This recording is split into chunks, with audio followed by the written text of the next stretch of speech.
Welcome to our channel Crime Loom, the place where true crime stories come alive. The rain fell softly over the quiet city, washing the streets in cold silver light. Detective Mara Ellis moved through the dark hallway of the police station, carrying months of unsolved cases on her shoulders. For weeks, she had been chasing a killer who never left fingerprints, never made mistakes except one, he wrote back. Every time she spoke about him to the press, a letter appeared, neat and calm, as if the writer enjoyed talking to her. Tonight, another envelope waited on her desk, and Mara felt a chill as she opened it. The killer was no longer hiding in the shadows. He was inviting her in, and the real story was about to begin. The evening rain tapped softly against the windows of the small police station. Detective Mara Ellis sat alone at her desk, rubbing her tired eyes while folders and empty coffee cups surrounded her. She had spent the last 3 months chasing. The same killer, and every lead had ended in a dead street. She was beginning to feel like the city itself was hiding something from her. The quiet was broken when Officer Daniel Ortiz stepped into the room. "Daniel, detective." Another letter came. Mara lifted her head. "Mara, from him?" Daniel nodded and handed her a sealed envelope. Mara hesitated. It was the same kind of envelope, the same cheap paper, the same neat handwriting. The killer always wrote back to her, answering the messages she left for him through the press. He seemed to enjoy it, like a game only the two of them were playing. Mara opened it slowly. Inside was a single sheet of paper. Letter read aloud by Mara. "You keep looking in shadows that are not mine. Try again. Want you to understand before the final night comes." Mara folded the letter with shaky hands. "Mara, he's pushing us. He wants attention. He wants control. Daniel, or he wants you distracted." She placed the letter on her desk and looked at the evidence board. Photos of victims, dates, locations, strings that connected ideas and theories that no longer felt solid. "Mara, he always writes after every crime, like he wants a conversation. Why me? Daniel, you're the one who called him out publicly. You challenged him. Some people can't resist being seen." Mara stood up and walked to the board. "Mara, his last victim was only a few blocks from here. He's getting bolder. Daniel, we're careless." "Mara, no, not careless. He wants us to think he is. He's planning something." Daniel watched her pacing. "Daniel, so what now?" "Mara, we read between the lines. Every letter has a clue, even if it looks meaningless." A phone rang somewhere in the building. Mara didn't move. Her eyes stayed on the board. "Mara, get the handwriting analysis again. Compare it to the last letters." "Daniel, we already did. No matches in the system." "Mara, do it again." Daniel sighed but nodded. He knew better than to argue when Mara sounded like that. Mara sat back at her desk, holding the letter again. Something about it felt different, calmer, almost patient. It was as if he was waiting for her to catch up to him. Later that night, when Daniel left to file reports, Mara stayed behind. She placed each letter side by side. The ink strokes were too clean, too precise. The killer had control of his hands, his thoughts. This was not someone who acted on impulse. This was someone who rehearsed everything. She whispered to herself, "Mara, what are you trying to show me?" The station lights hummed softly. The rain kept falling. A sudden knock echoed from the front. Door 3 slow knocks that made Mara straighten instantly. She glanced at the clock. It was nearly midnight. Visitors at that hour were never good news. She walked to the door and opened it carefully. An older man stood there, soaked from the rain, clutching a plastic bag. He looked frightened, his gray hair sticking to his forehead. "Mara, sir, are you all right, man? I found something. Near my apartment, I think. I think it's from him." Mara guided him inside and took the bag. Inside was another letter, sealed but damp from the weather. "Mara, where did you find this?" "Man, on my doorstep." "I didn't touch the letter itself. I know better. Everyone knows about the killer." "Mara, you did the right thing bringing it here." She nodded to Daniel, who had returned after hearing voices. "Yeah." Mara put on gloves and opened the new letter. Letter read aloud by Mara. "If you want to stop the next one, look at what you have ignored. I am closer than you think." Mara felt the words hit her like cold wind. Daniel, he's taunting you. Mara, no, he's telling me something. Something he thinks I should have seen. Daniel, a trap? Mara, always, but a clue too. She looked at the older man. Mara, sir, do you have any idea why he chose your doorstep? Man, no. No, detective. I live alone. I don't bother anyone. Mara, anyone new move into your building recently? Anyone acting strange? Man, not that I noticed. But I stay home most days. Mara paced again. Wait. Mara, he wouldn't leave a letter at a random place. He's too precise. There must be a connection. Daniel checked the envelope. Daniel, no name, just the address. Mara, which means he expected the letter to be found by someone who would bring it to us. Someone who watches the news, someone who recognized his pattern. Man, everyone recognizes his pattern, detective. We're all afraid. Mara softened her voice. Mara, I know. We're doing everything we can. After the man left, Mara stood alone again with the new letter. Mara, look at what you have ignored. She looked at the board once more. She scanned every picture, every note, then her eyes landed on something small. A detail in the background of one of the crime scene photos. A shape, a reflection, something she had dismissed before. Her pulse quickened. Mara, Daniel, come here. He rushed over. Daniel, what is it? Mara, do you see that window? That reflection? Someone was standing there. Someone watching. Daniel, a witness. Mara, or the killer? Daniel leaned closer. Daniel, the timestamp puts it minutes after the attack. Mara, he was still there, watching us arrive. Mara stepped back. Mara, he wants us to find him, but only when he decides it's time. Daniel looked uneasy. Daniel, why? I keep writing to you. Mara stared at the letters on her desk. Mara, because he thinks we're having a conversation. Daniel, and what do you want to say back? Mara's eyes narrowed. Mara, that I'm listening now. The morning sun rose slowly over the city, but Detective Mara Ellis felt no warmth from it. She had barely slept. The image of the reflection in the crime scene window haunted her thoughts. She kept replaying the moment she noticed it, convinced it was the clue the killer wanted her to see. Inside the station, Daniel found her already at her desk. Daniel, you didn't go home, did you? Mara kept her eyes on the evidence board. Mara, no time for rest? Not now. Daniel sighed and placed a fresh cup of coffee beside her. Daniel, at least drink. Something, Mara. Thank you. Mara pointed. At the crime scene photo, Mara, I want a list of every resident who lived near this alley on the night of the third victim. Daniel, already working on it, but that reflection is too dark to identify anyone. Mara, he didn't want us to identify him. He wanted us to notice him. Daniel crossed his arms. Daniel, if he was still watching the scene, he must feel safe, confident.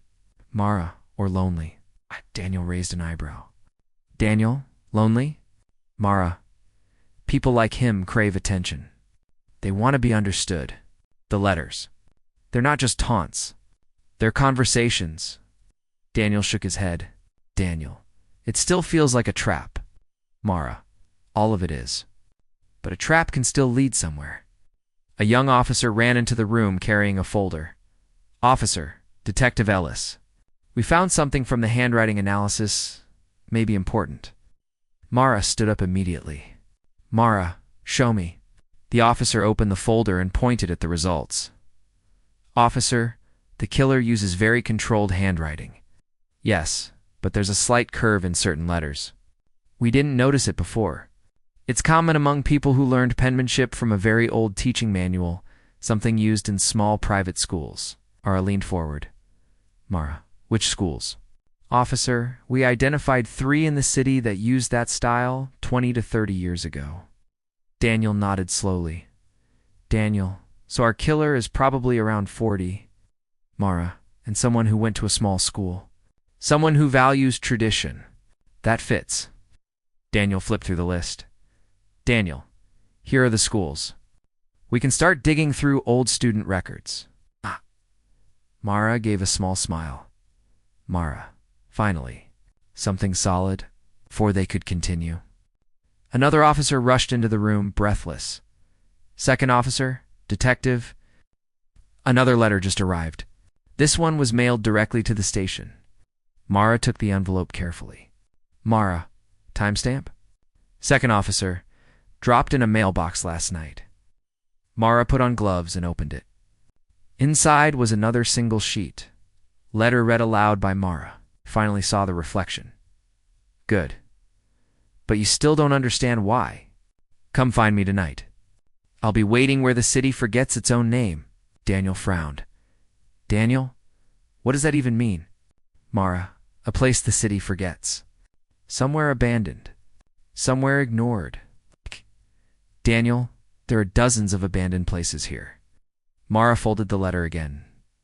Mara, we don't need to guess. Look at the pattern. His victims were found in places people avoid.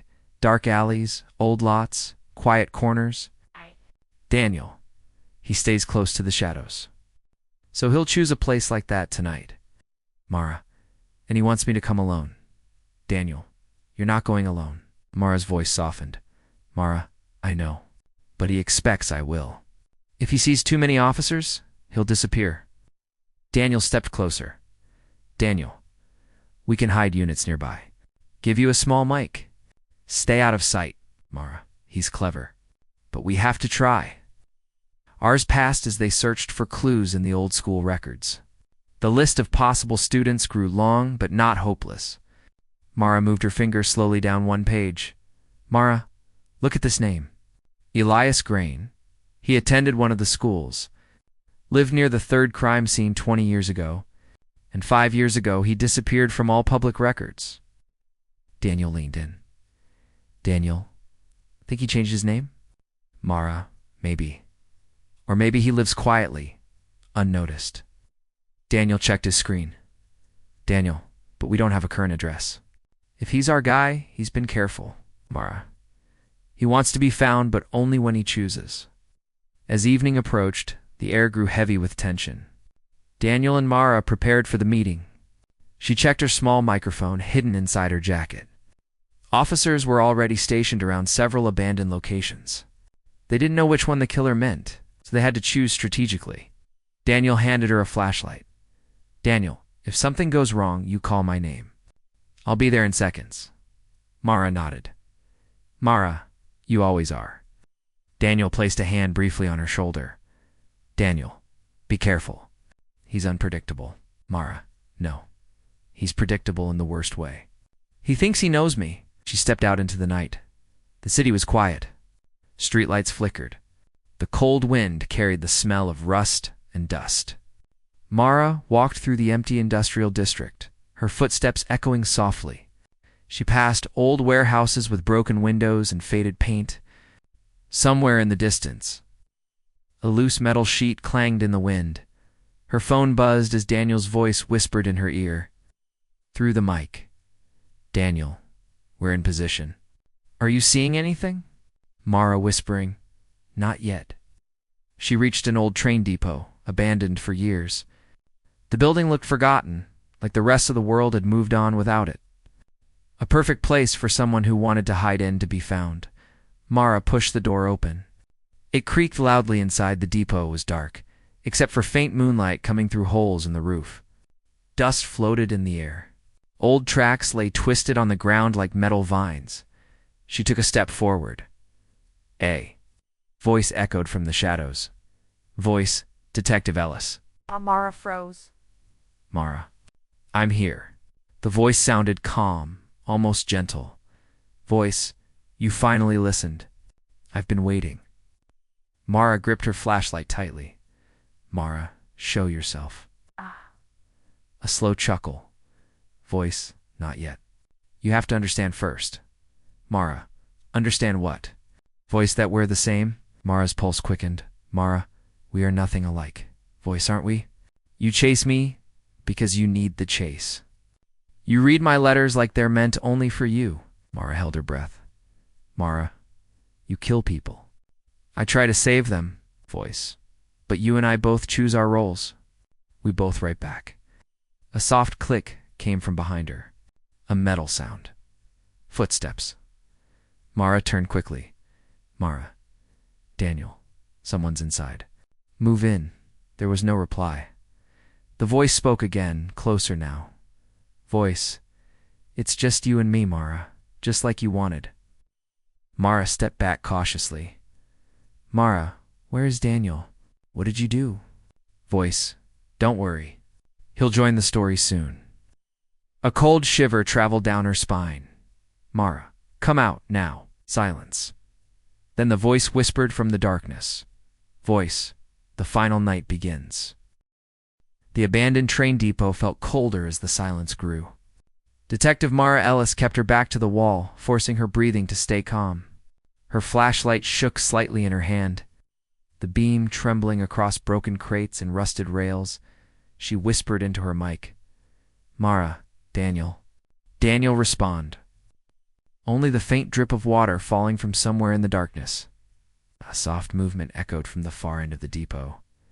Voice, you shouldn't worry about him. He's safer than you think. Mara's jaw tightened. Mara, if you touched him. Voice, I didn't.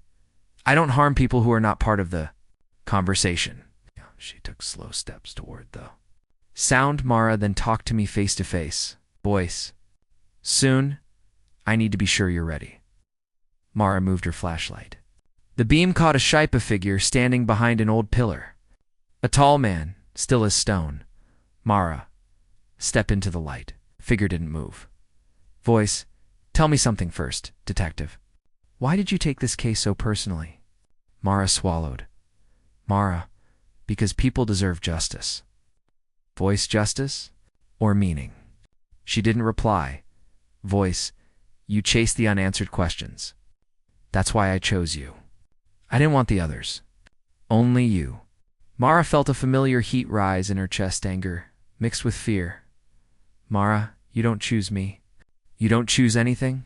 Voice, but I did. And you followed every clue I gave you. Mara steadied herself. Mara, you wrote letters because you wanted me to understand. You. Voice, exactly. Mara, but I don't. The figure shifted slightly. Only a faint movement. Voice, you will. Mara lowered her flashlight to avoid blinding herself with glare off the metal rails. Mara, where is Daniel? I need proof that he's okay. Long pause. Then another voice, weak, tired but familiar. Daniel, far away, Mara. I'm here. Mara snapped toward the sound. Mara, Daniel. Voice, he's unharmed. I just needed him quiet. The story is between us. Mara's grip tightened. Mara, let him go. Voice, after we finish. Daniel's voice echoed again, closer this time. Daniel, don't listen to him. Keep talking, I'm finding a way around. Suddenly the radio crackled, then went silent again. The killer must have interfered with the signal. Mara took a deep breath. Mara, what do you want from me? The figure finally stepped forward. A man in his 40s walked into the faint light, his expression calm, almost gentle. He wore an old coat, hands relaxed at his sides. His eyes seemed strangely peaceful, as if he were meeting an old friend. Man, my name is Elias. The name hit her like a cold wave. Mara. Elias Grain. He smiled slightly. Elias. So you found the records. Good. Mara kept her voice steady. Mara, why all of this? Why the letters? Elias. Because you were the only one who could read them. The others saw threats. You saw questions? Mara, you killed people. Elias, I ended stories that were already broken. Mara, you took lives. Elias tilted his head. Elias, people forget each other. Cities forget their own past. I learned that young. My letters. They were my way of being remembered. Mara felt her stomach tighten. Mara, so you wanted attention? Elias, no. Connection. He took another step toward her. Mara moved her hand slowly toward her jacket. Touching the hidden mic, Mara, Elias. This ends tonight. Elias. Yes, one way or another. Mara stepped back carefully. Mara, if you want understanding, talk to me. Tell me why you came here tonight. To show you something. He pointed toward the far side of the depot. Elias, this place was once busy. Trains came and went. People said hello and goodbye. Now the city pretends it never existed. Mara didn't look away from him. Mara, places change. Life moves on. Elias. But I stayed. I stayed in the forgotten places. And you found me there? Mara heard a faint shuffle behind her. Daniel was moving quietly somewhere in the dark. She raised her voice slightly, stalling for time. Mara, you left clues on purpose? A light. Of course. You needed a path. I wanted to see how far you would follow. Mara, why me? Elias. Because you understand silence. You work in the quiet hours. You read between the lines. Mara felt the weight of his words, but she also felt Daniel's presence getting closer. Mara, you think I'm like you? I'm not. Elias's smile softened. Elias? No, but you could have been. Mara steadied herself. Mara, this conversation is over. Elias's eyes sharpened just a little. Elias, then write your ending. Detective. Mara took a firm step forward. Mara, Elias Grain, you're under arrest. At that moment, Daniel stepped out from behind a row of broken crates, pointing his flashlight and shouting, Daniel, Elias, don't move. Elias didn't flinch. He looked almost relieved. Elias, you found him. Good. Daniel moved closer to Mara. Daniel, you okay? Mara, I'm fine. Elias lifted his hands slowly. Elias, you win, detective.